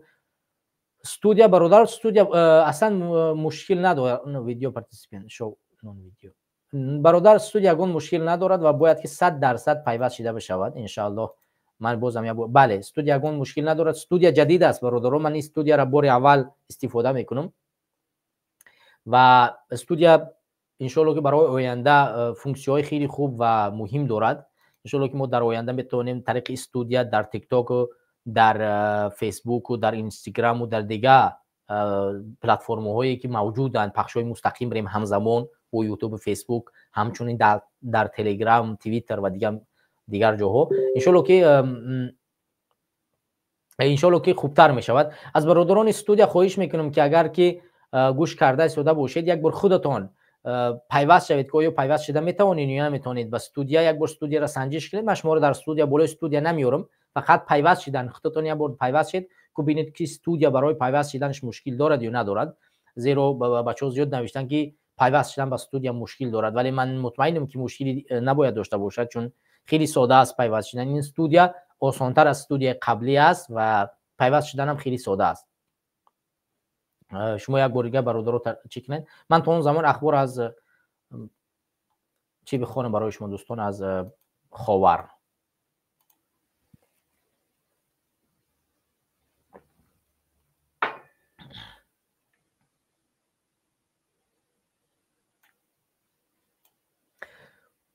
برادران و خواهران عزیز و گرامی،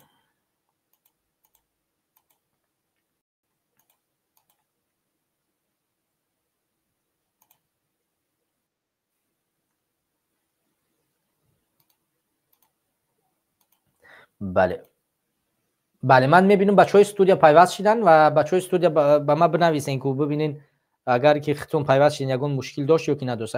اگر که مشکل نداشت انشالله که میگیم که مشکل نداره. بچهای استودیو هم طوری که من میبینم پیوست شدن یگون مشکل نداره و انشالله که دیگران هم فکر کنم یگون مشکل ایجاد نشه.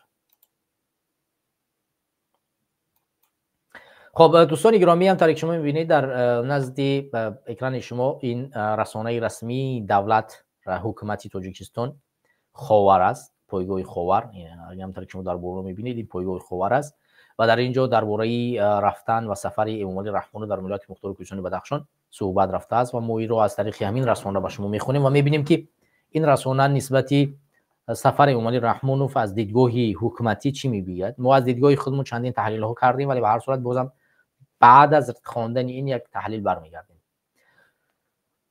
14 اکتبر پرزیدنت جمهوری تاجیکستان پیشوای ملت محترم امامعلی رحمان پس از انجام بازدید کاری و از شهر و ناحیه‌های ولایت مختار کوهستان بدخشان و ملاقات با فعالان ولایت به شهر دوشنبه برگشت. مراسم گسیل پیشوای ملت محترم امامعلی رحمان و از طرف ساکنان ولایت چون رسمی استقبال مهمانی عالی قدر در فرودگاه مرکزی شهر خوروغ با شکوه و شهامت و سپاسگزاری مردم از سرور و راهنمایی خویش صورت گرفت. اهل فرهنگ و ساکنان سپاسگزاری ولایت با صمیمانه خاص مهمانی عالی مقام را با سرود و شادی و بزم زیبایی بدخشانی گسیل نمودند. یادآور میشیم که سرور دولت محترم امامعلی رحمانوف در دایره تجلیل 33 سالگی استقلالیت دولت جمهوری تاجیکستان از سنه 12 تا 14 اکتبر با سفر کاری بعد در ناحیه روشن و اشکاشیم، راشقلعه و شهر خوروغ قرار داشتند. در جریان سفر سازنده پرمحصول پیشوای ملت محترم امامعلی رحمانوف یک قطار انشاءات تعیینات گوناگون را که با دستگیری حکومت کشور و از طرف مردم زحمتکش شهر و ناحیه‌های ولایت با جانبداری از سیاست‌های بنیادکار دولت ساخته شدن مورد بهره برداری قرار داده و ساختمان یک زمره انشاءات دیگر آغاز بخشیدند. در دایره این بازدید و در حاشیه آن نزدیک 100 انشاءات افتتاح یافته با بنیاد ده‌ها دیگر اساس گذاشته شد. تنها در ساحه معارف 5 مؤسسه تحصیلاتی عمومی و رقم 8 مؤسسه مکتب مورد بهره برداری قرار گرفتند. یک از هدف‌های اساسی این بازدید پیشوای ملت محترم امامعلی رحمانوف ملاقات و دیدار و صحبت نزدیک با مردم صاحب ذوق و شهر و ناحیه ولایت، شناسایی بواسطه به وضع زندگی آنها و طرح‌ریزی نقشه‌های نوی رشد اجتماعی و اقتصادی منطقه بلندکوهی کشور عزیزمان بود. ضمن ملاقات‌های صمیمی سرور دولت محترم امامعلی رحمانوف ساکنان ولایت با جشن 30 سالگی استقلالیت دولتی تاجیکستان تبریک و تهنیت گفته آنها را به وسعت کاری سازندگی برای آماده شایسته به تجلیل سزاوار 35 سالگی استقلال دولتی مختار وطن محبوبمان هدایت نمودند. بیایید دوستان چند عکس دیگر از اینجا ببینیم. خب این عکس‌هایی هستند که از روند سفر امامعلی رحمانوف و در اینجا دوستان گرامی اگر اشتباه نکنم در اینجا بود چند تا عکس دیگر هم هست و بیا این عکس‌ها رو بارا می‌بینیم، بعد برمیگردیم کاملا این اخبار رو تحلیل میکنیم.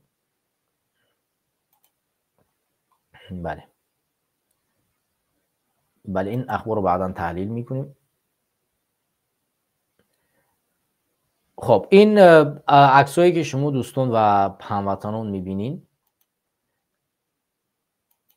این عکسایی را که شما میبینین از روند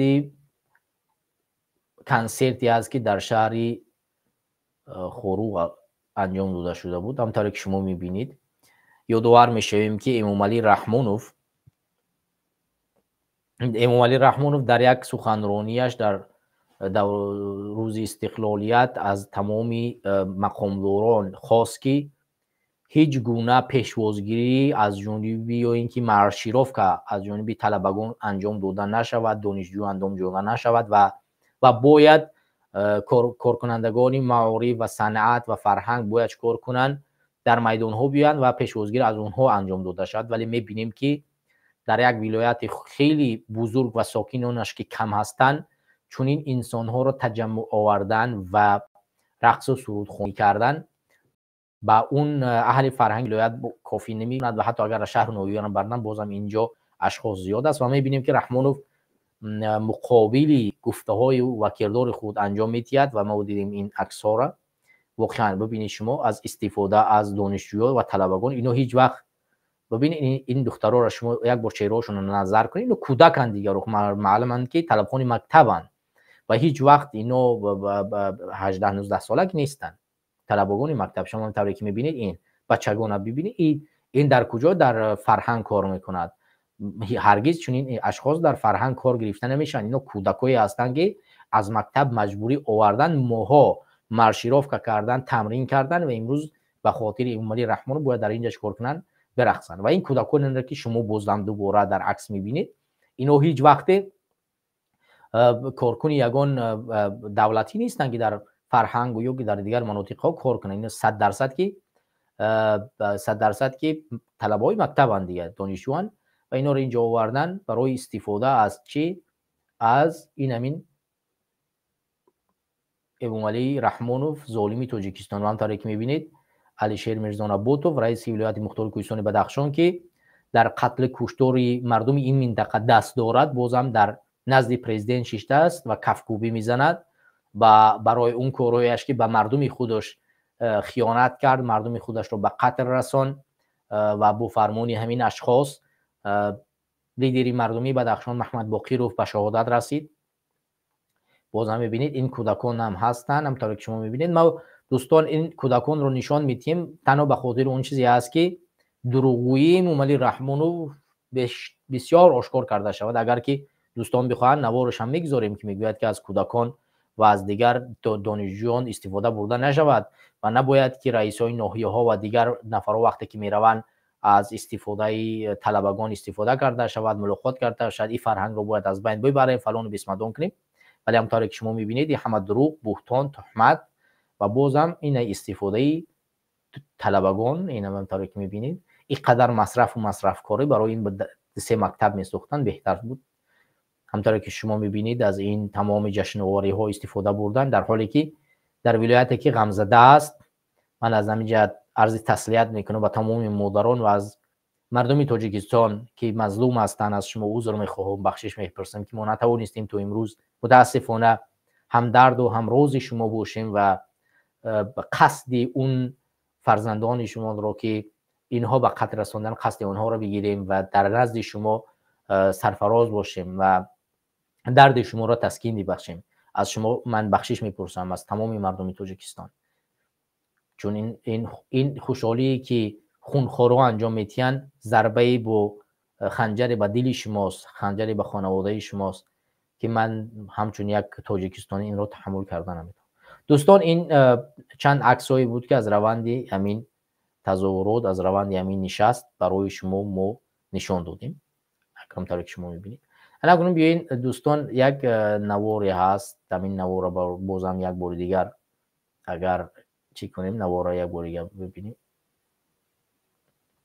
ولی من صحبت های ابوعلی رحمانوف نمیمونم معنا ندارد بیا صحبت رو اینجا از اینجا شروع کنیم ببخشید دوستان من باید من این چیش خاموش کنم ببخشید دوستان من رکلام رو باید خاموش کنم چون اذیت میکنم دوستان عزیز برای پیوست شدن بچه‌ها پیوست شدن بچه‌های استودیو پیوست شدن هیچ مشکلی وجود ندارد و شما طبیعتاً بدون یگان مشکل میتونید به استودیو پیوست شین استودیو نو است وقتی که شما پیوست میشین فقط اسم از شما میپرسد اسم یگان اسم بنویسین و فقط وارد به استودیو شین من اینجا شما رو پیوست میکنم چیز زیادی دیگه ای نمیپرسد فقط یک اسم و نسب میپرسد که شما میتونید یگان چیز بنویسین مثلا یک اسم ابوبکر است عمر است علی است خورشید است هر چیزی که درست میشمرید اون را بنویسین و پیوست به استودیو شین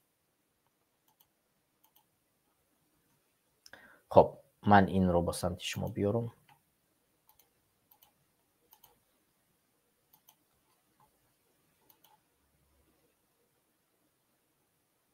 یا فراموش نمیکنم من نایه آمدم پرسیدم مرکز نایه در کجاست تنها مرکز نمیست مثل یک دیه باره کنم حالا از آیه روشانی که من دیدم تا این سال خیلی فرق میکنه. اشاره کردم راه سرحدی روشان آمد. ما مبلغ گفته ایستادیم، لاهای آماده کرده ایستادیم تا سرحد چین بودی است. راه چی است؟ راهی حیات، این آبادی، این پیشرفت، این ترقیات همین است. این سیاحی و دیگر شعار روش میکنه و این راهی بین المللی میشه.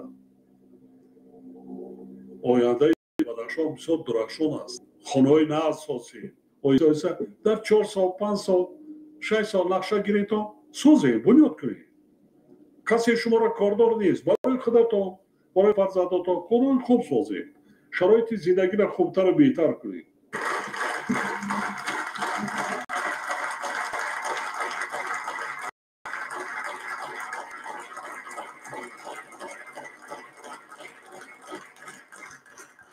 محترم پیشوای معظم ملت، پرزیدنت جمهوری تاجیکستان جناب عالی امام علی رحمان، ما جوانان دوران استقلالیت به حد سپاسگزاریم که در مرکز توجه و غمخوری‌های پیوسته شما قرار داریم. شما پیوسته تاکید میکنید که تنها توسط دانش و اخلاق، معنویات بلند میتوان از هر گونه بحران و مشکلات رهایی یافت. همین خاطر ما را به سوی دانش آموزی و خودشناسی هدایت میکنید. من پاشنبه و فریزه، زاده دهه دوردست وادی برتنگ، برنده مقام دوم آزمون جمهوریوی فروغ صبح دانایی کتاب است در سال 2021 هستم. خوشبخت و سرفرازم که در سطح جمهوری برنده جای دوم گردیده با سری بلند به ناحیه برگشتم. عین حال در صنف 11 مؤسسه تحصیلات میانه عمومی رقم 24 تحصیل میکنم. محترم جناب عالی، آزمون فروغ صبح دانایی کتاب است که با تشبث به واسطه شما پیشوای معظم ملت در کشورمان راه اندازی گردید. پیش از همه هویت خودشناسی، ناموس وطنداری و جهانبینی تقویت بخشید. بعد از ختم مکتب میانه میخواهم به دانشگاه طبی داخل شوم و مرا لازم است که به آموزش عمیق فنهای طبیعی و دقیق مشغول شوم. خوشبختانه با دستور شما سرور خردگرای ملت در کشور راه اندازی در دیدن 20 سال آموزش این فنها برایم امکان مساعد آموزش آنها را مهیا ساخت. انتخاب کسب دکتری از جانب من به سبب نیست. دهه‌ای که من آن استقامت میکنم به طبیبان صاحب معلومات نیاز دارد، چنانه که نظامی گنجوی در نصیحتنامه به فرزندش فرموده است: شعر هرچه به مرتبه بلند است، آن علم که سودمند است. پیشوای معظم ملت، مردم فرهنگ دوست و فرهنگ پرور روشن، به خصوص ما جوانان شما را صدقاً دوست می‌داریم و افتخار از آن داریم که چنین پیشوا و چنین راهبر داریم. مهر و محبت به وطن اجدادی، تاجیکستان بهشت آسا، پیشوای معظم ملت ما را به فتح قله مراد رسانده. وطن عزیزمان تحت سیاست خردمندانه و سازنده شما مرحله‌های نوی سازندگی را طی خواهد نمود. سرفراز و شاد باشید پیشوای معظم ملت.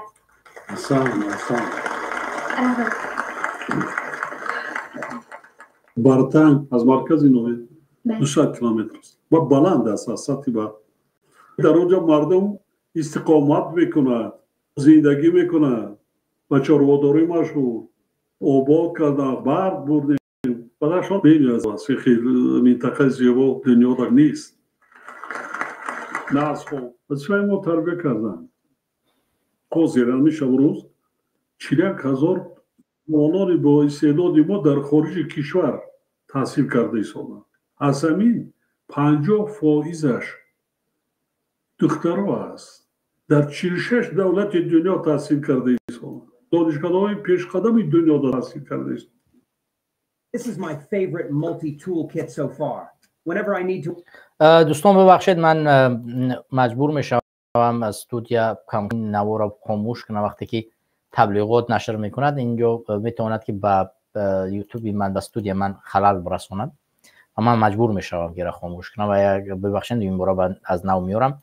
همطور که شما دیدید دوستان اینجا یک صحبت انجام شد. در این صحبت امام علی رحمانوف گویا که از دخترانی که در ناحیه دوردستی منطقه بدخشان زندگی میکند و با اون صحبت کردن. حالا میبینید که از تعریف و توصیف و کارهایی که هیچ انجام داده نشده است و صحبت میکند، در حالی که ولایت مختار کوهستان بدخشان که از مناطق بزرگ تاجیکستان و کهن‌ترین منطقه بدخشان تاجیکستان است و تمامی بیشتر از معدن‌هایی که درآمد به تاجیکستان دارند از همین منطقه هستند. بیایید یه بار ببینیم. ولی در صورتی که اگر که چنین چیزها وجود داشته باشد، یعنی پیشروی، حتما ما و شما میدونیم که شهر و منطقه‌ای که در اون ولایت هستند با بهترین حالت‌ها گرفتارند. مثلا مشکلات مرزی از این طرف کم مرز افغانستان هستند، کوهسارترین اون که کوهسار است و مشکلات‌های برق و کمیونیکاسیونی که رفتن و اومدن دارند و ده‌ها مشکلات دیگری که در اینجا هست تا امروز وجود دارد. حتی من یادم هست است که مردم از به برقی به حد زیاد اذیت میکشیدن و همین چندی پیش تمام مکاتب و اگر که ما همطوری که شما میدونید مردم ولایت مختار کوهستان بدخشان مخصوصا 5 ناحیه‌اش اسماعیلی هستند، شیعه های اسماعیلی هستند و آنها از آموزش درسی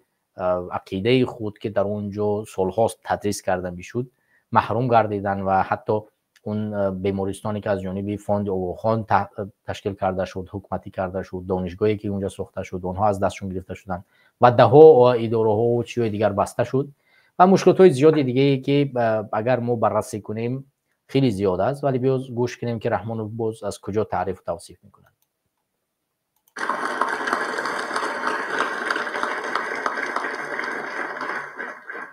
السلام. اساسگزار صلح و وحدت ملی، پیشوای معظم ملت، پرزیدنت جمهوری تاجیکستان محترم امام علی رحمان، نخست شما را محترم جناب عالی و دیار زیبا منظر روشان زمین و یک شی وطن عزیزمان تاجیکستان خیر و مقدم میگویم. نهایت شاد و خوشبختم که باز به دیدار فرزند ملت، نجات بخش دولت تازه استقلال تاجیکان، سرسپرده وطن، آبادگر ملتمان شرفیاب گشتیم. همین جمله را دوستان شما خوب دقت دهید که در همین جا این عقیده امام علی رحمانوف است و عقیده حکومت و چاپلوسان طرفدار امام علی رحمانوف است. همین جمله را خوب دقت کنید. من یک بار جمله را از نو میمونم. همین جمله را خوب دقت دهید که در همین جمله چی میگوید. خوب دقت دهید. یعنی دقیقاً جزئیات این فلسفه و ایدئولوژی حاکمیت امروزه است. یعنی چاپلوسان و طرفداران امام علی رحمانوف و خود امام علی رحمانوف به همین عقیده است. فکر نکنید که امام علی رحمانوف عقیده دیگه ای دارد، چون دیکتاتورها با همون کارهایی که میکنن باوری دارن که ما همون اشخاص هستیم، چون در اطرافش اشخاص جمع میشود که آنها رو تعریف و توصیف این کارا رو میکنند، اونها فکر میکنن همون اشخاص هستند. به همین خاطر بیاید یک بار دیگر همین جمله رو خوب دقت گوش کنید. شاد و خوشبختم که باز به دیدار فرزند ملت، به دیدار فرزند ملت، نجات بخش دولت تازه استقلال تاجیکان سرسپرده وطن آبادگر ملتمان شرفیاب گردیدم. شما همین جمله را دوستان و هموطنان عزیز یک بار دیگر در اطراف مینه خود فکر کنید. نجات دهنده کشور صاحب استقلال، خب که در حالی که نجات دهنده ملت و امثال دیگر چیزها. شما یک بار تصور کنید که یک انسان می رود در گفت به اصطلاح روسی در کلخاز یا که در فیرما در همونجا کار میکند و زراعت میکند، خب کارچکاری و این چیزها و در همون فیرما رئیسش میمونن کار میکند. بعد یک جنگجو میآید میگه که خیلی تو قد بلندی زیبایی، خب دیگه حسن داری، اگر همین حرفی ما را قبول کنی بیا میبریم یا جای رئیس پایس میمونه یا کار میکنی آینده میرسونیم بدم گپگیری ما بشه هر کار بگوی ما برای تو میکنیم این قبول میکنه ببین میارنش رئیسی ناحیه همون کلاب میموننش منطقه کلاب بعدا هم خویسته میبرنش طرفی مجلس بعد میبرن دیگر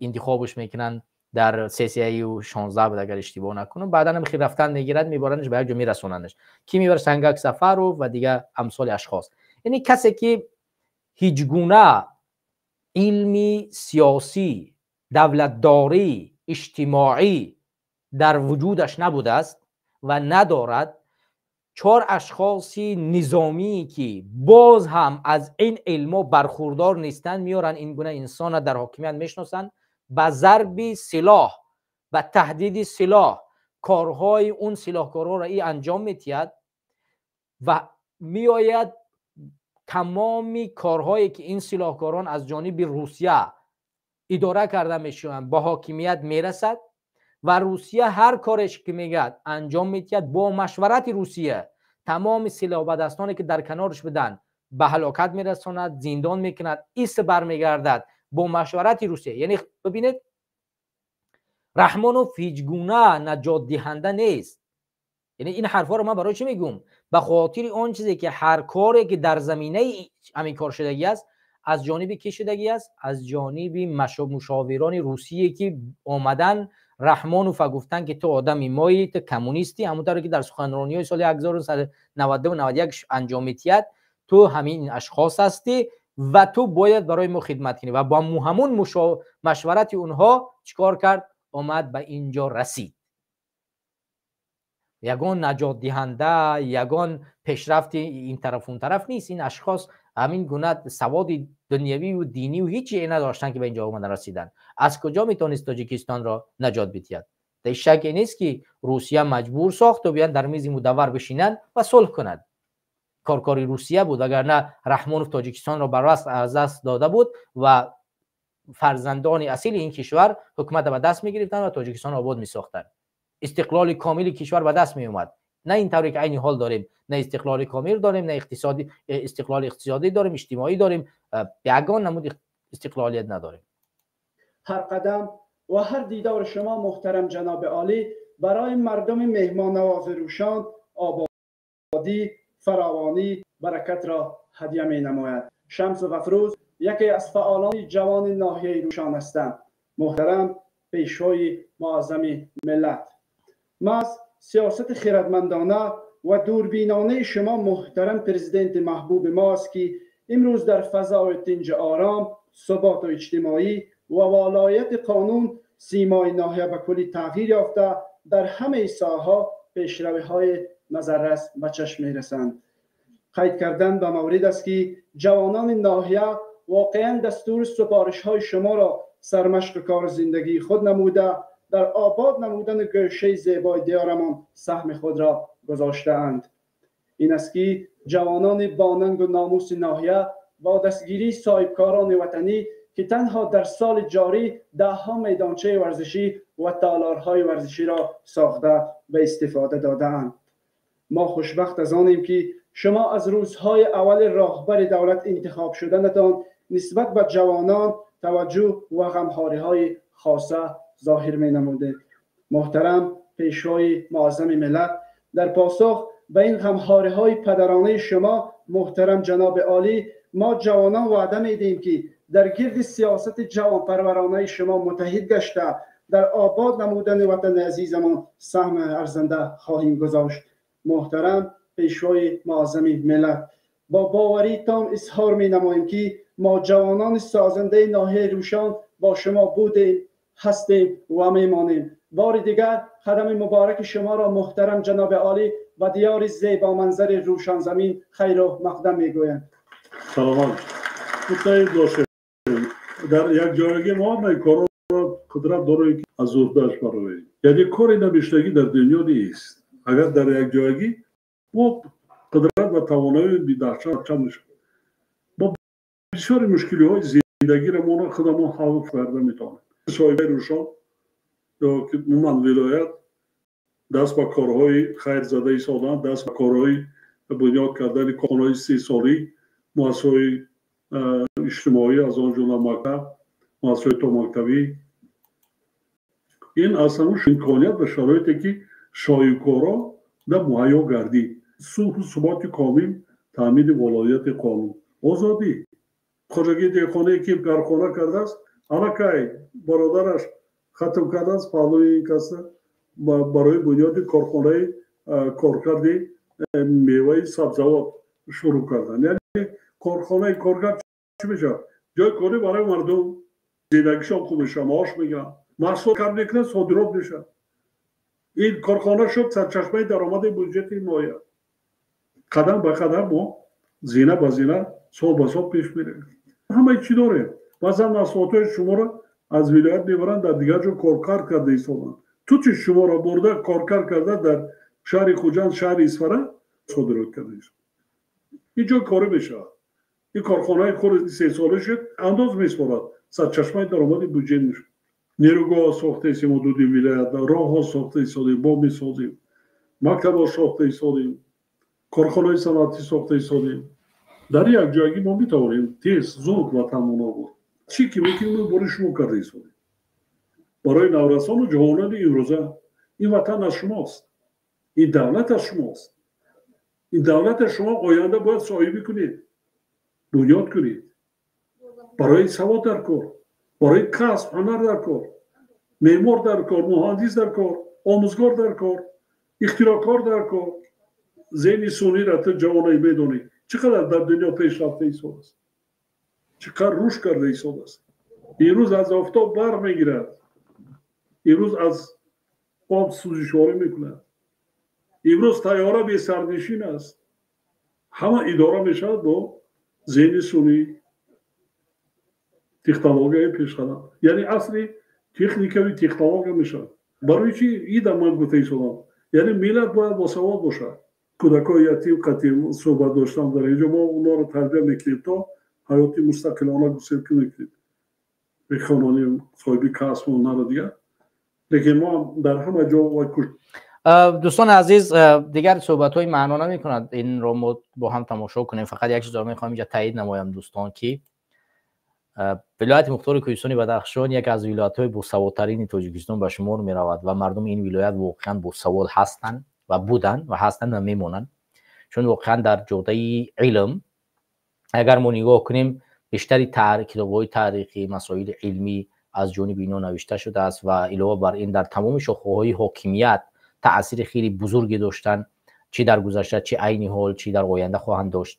ما می‌بینیم که حتی برای به دست آوردن استقلالیت تاجیکستان سهمی بزرگی ولایت مختار کوهستانی بدخشان و فرزندان این سرزمین وجود داشته است و امروز یک بسواد و مانند امیرعلی رحمانوف میآید در ولایت مختار کوهستان بدخشان از سواد و تدریس و آموزش مردم ولایت مختار کوهستان بدخشان صحبت میکند که برای بیشتری مردم خنده آور است، زیرا اون مردم با اون زبان صحبت میکنند در سطح عالی که خود رحمانوف سطح اون زبان و دانش اون زبان رو ندارد و با 2 کلمه انجام میدهد صحبتش را، اگر که از کاغذ دورتر باشد، وای و وای کردن.